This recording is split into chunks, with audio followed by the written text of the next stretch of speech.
I'm going to tell you something you already know, but maybe you've never said it out loud.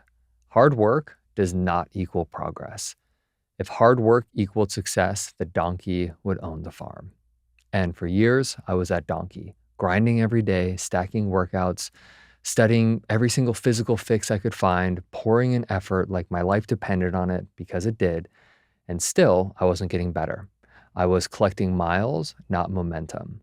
Sweating more, healing less, spinning my wheels so hard that I carved a rut.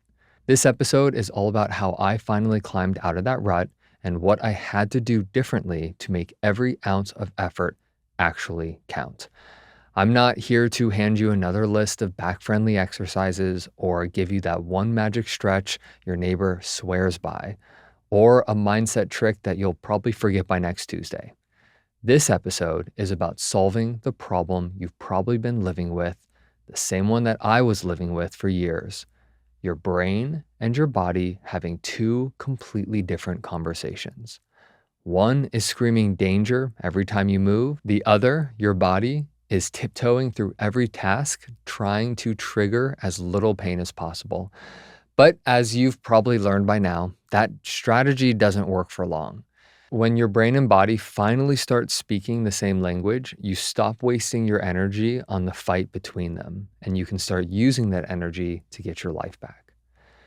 For years, I bounced between two worlds. World one was body fixes only. Specialists told me to strengthen, to stretch, realign. I chased symmetry like it was a trophy. Perfect form became my religion. And still, a flare-up could knock me out for weeks. And when that happened, it did two things. First, it forced me to start searching for more tools, another exercise, another physical therapist, another secret that I hadn't tried yet. But second, and worse, it made me think that the tools I already had were not working, that maybe I had wasted months, even years, chasing the wrong things. And if you've ever done all the right work only to end up in the same pain, you know exactly how heavy that thought can get. World two was mind-only fixes. I'm talking meditation, breath work, visualization. I could quiet my thoughts, but it often felt like pretend, like I was gaslighting myself into believing what I was feeling wasn't real. I was trying to outthink a physical problem, telling my body it was safe while my muscles, joints, and nerves were screaming the opposite. And deep down, I knew that no amount of mental reframing could carry a body that was still breaking down under me. Neither world worked on its own. One left me physically disciplined, but still living in fear. The other gave me mental coping tools, but left my body in chaos. And together, these two worlds created this tug of war that burned through every ounce of energy I had without moving me forward. Because chronic pain isn't polite enough to live in just your body or just your brain. It camps out in both. And sometimes breakthroughs don't come from a carefully planned program or the perfect cue. They come by total accident. For me, it happened on the floor of my living room. I'll never forget this.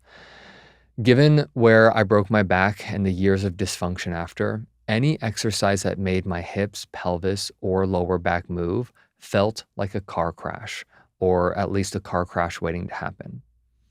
Bridges, you've probably heard them before, tried them. This exercise of just lifting the hips on and off the ground, these were supposed to help strengthen all three of those areas for me. But for me, they hurt like hell every single time without fail. Painful enough to make me wince and hold my breath and grit through each rep like I was trying to outlast a storm. And one morning, I was lying there doing my dreadful set of bridges, same movement, same pain, same bracing I had done 100 times before. And then my son, 6 years old at the time, he meanders into my room. He said something, it wasn't him trying to even be funny, but the way he said it hit me so sideways, I burst out laughing. And he laughed back. Within seconds, we are both cracking up, tears running down from our eyes. And then I noticed something. I was still doing the bridges, but they didn't hurt. For the first time ever, they felt good.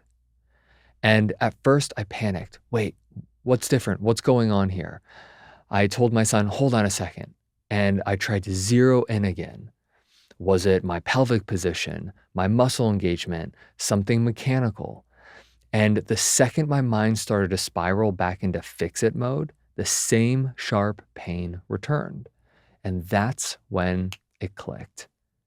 It wasn't my glutes or my spine position.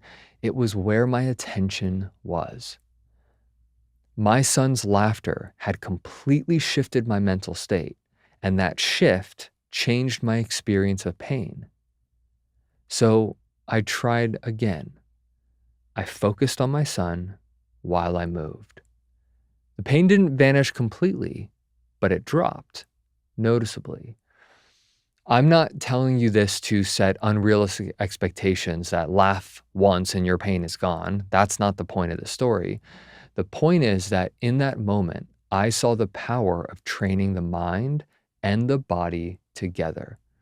I had spent years collecting the physical tools. I had plenty of mental tools, but I'd never understood how to integrate them inside movement. That accidental discovery with my son lit the fuse for everything that I've built since. It showed me in one weird, hilarious, completely unplanned moment that changing my mental state could change my experience with my body, therefore changing my pain. The question now became, could I do that on purpose? Could I train it? Could I use it? And can I teach it? 2 weeks later, I had my first safe squat in over half a decade. A month after that, I coached a client through the same blend of rebalancing nervous system safety work and integrated movement and watched her bend forward pain-free for the first time in 12 years. From there, I went all in. Not to collect certifications for the sake of it, but to arm myself with every tool I could find. Stanford, National Academy of Sports Medicine, Augusta University, pain reprocessing therapy. They were weapons I sharpened in the middle of a fight that I refused to lose. Here's what came out of that fight and out of that moment on my living room floor. The 3 pillars of my training formula. The same formula I still use today, and the same one that's helped thousands of people turn wasted effort into real progress. So let's go over them. Pillar 1 is muscle rebalancing. We're talking about the frame. This is your structure, restoring symmetry, joint mechanics, and muscle function so your body isn't fighting itself every time you move. Imagine trying to drive a car with one flat tire. No matter how sharp your steering is, you're always going to veer off course. Balance the frame and every movement gets easier. Pillar number 2, the mind. Retraining the nervous system. If your brain doesn't believe you're safe, your body will never move like it is. That morning with my son proved that for me. My muscles didn't magically heal. My brain just stopped sounding the alarm for a moment. We train that on purpose with tools like pain reprocessing therapy, movement recalibration, gradual exposure, and safety reappraisal, as well as cognitive soothing, so your nervous system can rewrite its threat script. Think of it like convincing a guard dog to stand down, not by force, but by showing it you belong there. Okay, moving on to pillar 3, integration. Once your mind is calmer and you have the tools to mentally navigate pain signals, nervous system literacy is what I'm talking about, and your frame, your physical sense is balanced, meaning left to right, front to back, I layer in movement patterns your brain trusts and your body enjoys. Not punishment, not exercise for the sake of it. These are rituals your body craves because they feel good. And because they prove again and again to your nervous system that movement is safe. And when all 3 of these pillars come together, when all 3 work together, the chronic pain loop changes. Your brain stops flagging safe movement as danger. Your muscles fire the way they're supposed to. Movement feels safe again. And your brain rewires that as the new normal. That's when effort finally turns into progress. And more importantly, it stays there. Everyone up until this point in this discovery I saw was selling me half of a bridge. One camp said, just get stronger. The other said, just relax your mind and go to therapy. And if you've ever been stuck in pain for a while, you've probably walked both of those half bridges yourself. You put in the work, you do the reps, you go get therapy, and still kind of end up in the same place. Maybe a little wiser, maybe a little stronger, but like the pain doesn't really change much. The problem is not that those tools are useless. It's that by themselves, they are incomplete. And only when they are integrated properly and sustainably will real magic happen. Strength without safety just teaches your body to push harder through the same pain signals. Mental training without physical correction just teaches your body to stay weak while your brain politely watches it break down.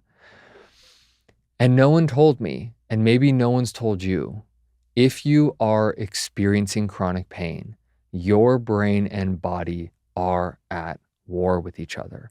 And until they make peace, you'll keep working twice as hard for half the results. And that's why I built this system, because when you train the nervous system and the structure of your body together simultaneously, you don't just cross the bridge, you finish building it. Now, I want to give you something that you can use right now, today, immediately. But here's the thing. This podcast, this episode, this is a one-way conversation. I don't know you, I can't see you move, and I don't know exactly what's going on in your body.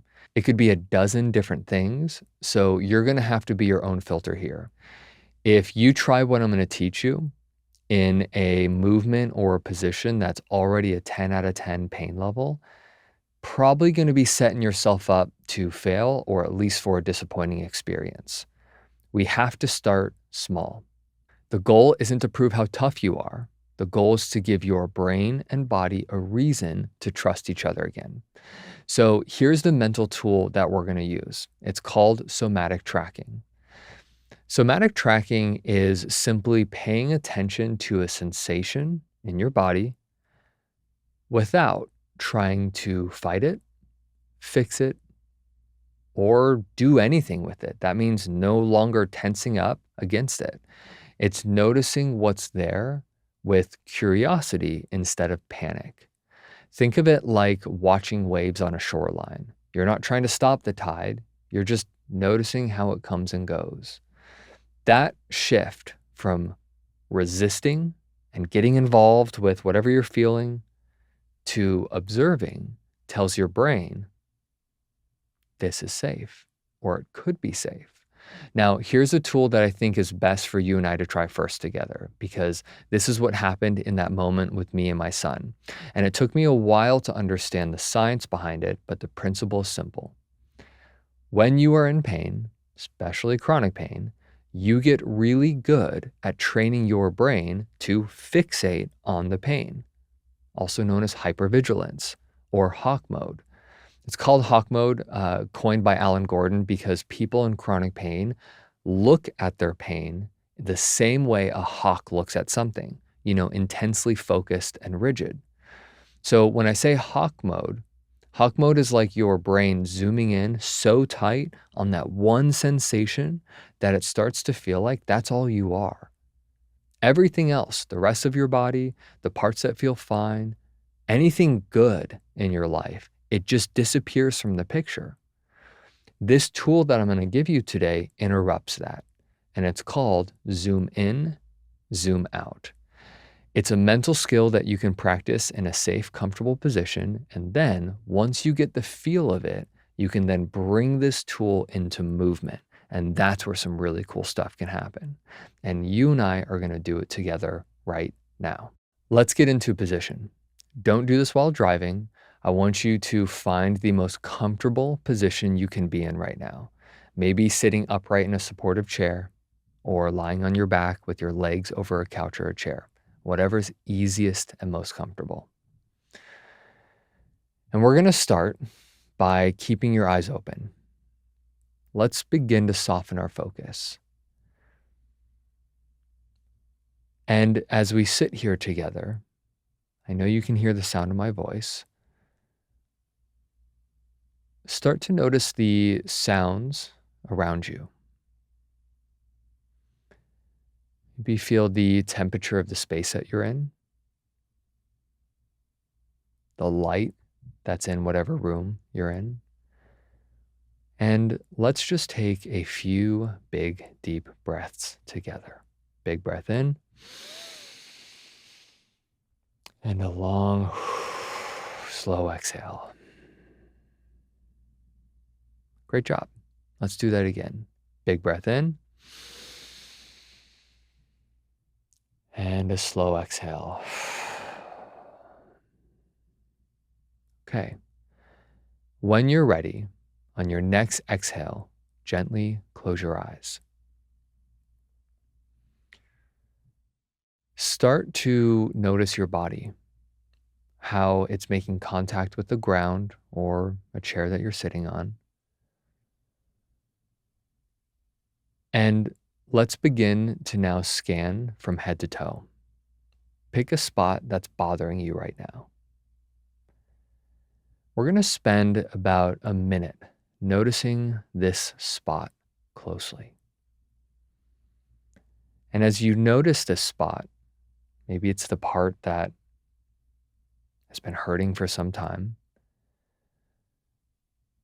I want you to observe it. Where exactly does it start? And where exactly does it end? Does it have edges or borders?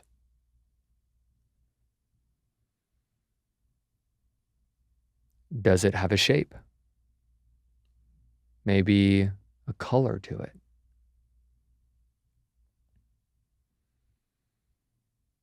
And we're just lightly looking. It's okay if you don't have an answer for these right now. Does it have a texture, this sensation that you feel, this area? Is it smooth or is it rough? Maybe something entirely different. Now, let's take another deep breath into the nose and a nice slow exhale. Now, widen your focus to something else on your body. Maybe something that actually feels quite good, like your lips or ears. Maybe it's the air coming in and out of your nose. Maybe a place on your body like a finger that doesn't give you any pain signals. What actually feels good right now? Maybe the answer is nothing, and that's okay. What about the air on your skin, the temperature in the room? Let's take a mental note of these things. And now let's go back in for 30 seconds and zoom close on that original spot. We're looking at this area that has sensation today, not with putting pressure that anything should have just changed, but we're observing if it did.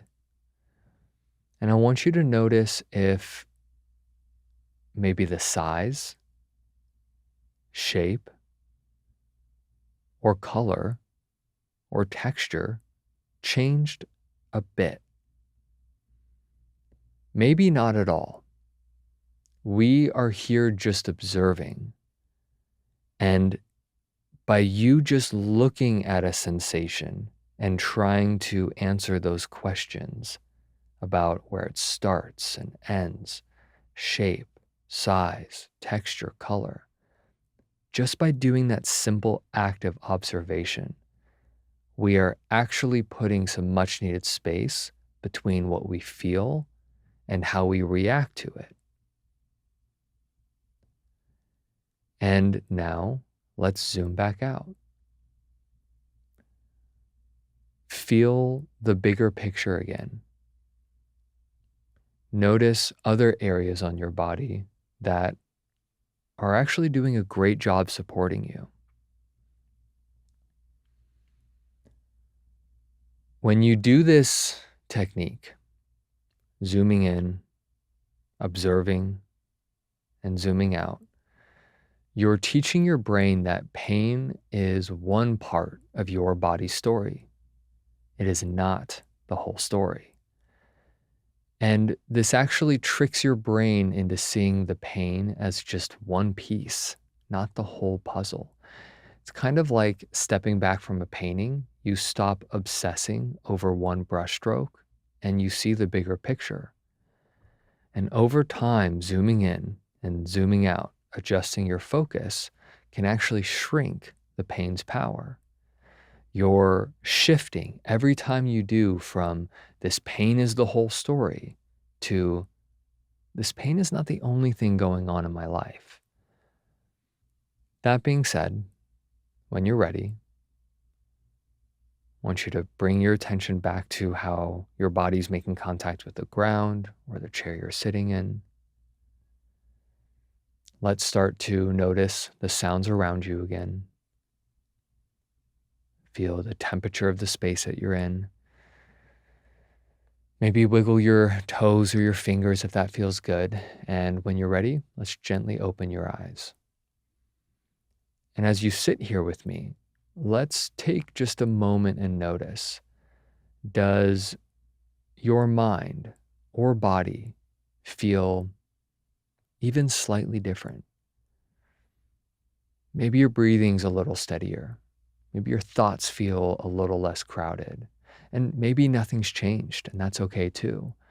Remember, we're not trying to force your body to change. We're just learning how to observe a sensation without fighting it, giving you more tools to be okay inside your own body and mind. And here's the real question.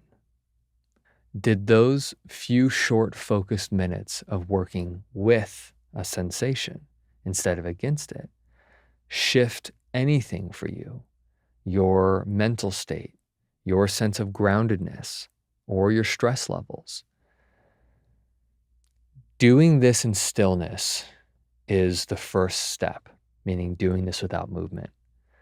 Once you get the hang of it, you can bring the same zoom in, zoom out approach into gentle restorative movements, the kind that help you rebuild trust between your brain and your body.